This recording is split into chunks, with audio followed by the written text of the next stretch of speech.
Welcome everyone, this is Risk Management Administration class, and we will show the comparative result of two regression models in R programming. To develop this assignment, first, we run all the variables in a separated way to identify the lowest IK key and the highest ones.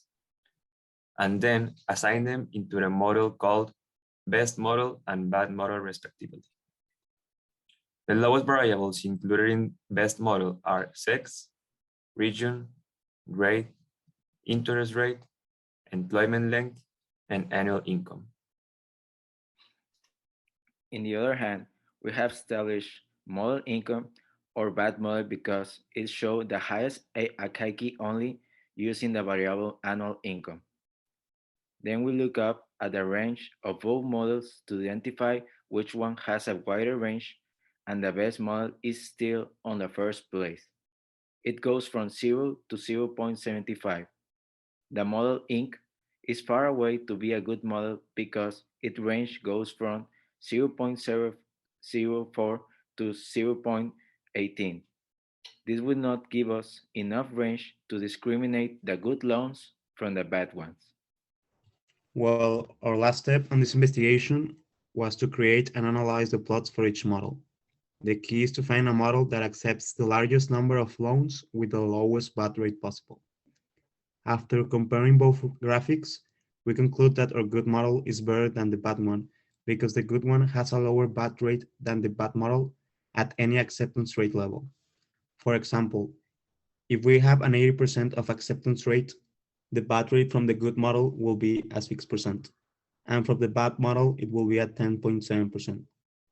And if we decide to decrease the acceptance rate to 60%, the bad rate from the good model will be at 4%, while from the bad model will be like more than the double, around 10%. Also, on the bad model, we can see that in some points, the acceptance rate decreases while the bad rate increases. For example, if the acceptance rate decreases from 20% to 10%, the bad rate, we can see that it is starting increasing. And well, this doesn't make any sense because if you decide to predict with an acceptance rate of 10% or lower using the bad model, most of the loans will be predicted incorrectly. And well, on the other side, this thing happening on the good model because, well, we can see that both rates on the good model have a positive relationship, meaning that the acceptance rate, if it increases, the bad rate will increase. And if the acceptance rate decreases, the bad rate will decrease. And well, now we go to the general conclusion. To conclude, we could see how the variables with the lowest AIC information criterion, AIC, combined gave us a greater improvement in the prediction ability of our model. Also, how the efficient combination of variables gave us a clear positive correlation between the bad rate and the acceptance rate. But I would like to go a little further and visualize how these models are currently benefiting not only banks, but also us and today's society. Suppose there are two banks. Bank A, which uses an optimal strategy to analyze its loans. This can be represented by the graph of the good model. And Bank B, which does not use a computerized model and relies on the sole criteria of its employees to accept loans. This can be represented by the bad model. Bank A workers clearly delegate the task of credit evaluation to the algorithm, so they can refocus their time on being more productive.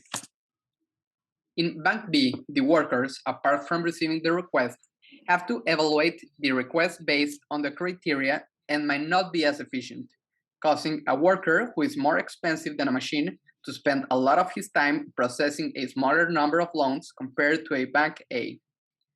Or Bank B will have to hire more staff to be able to match the processing of loans by Bank A.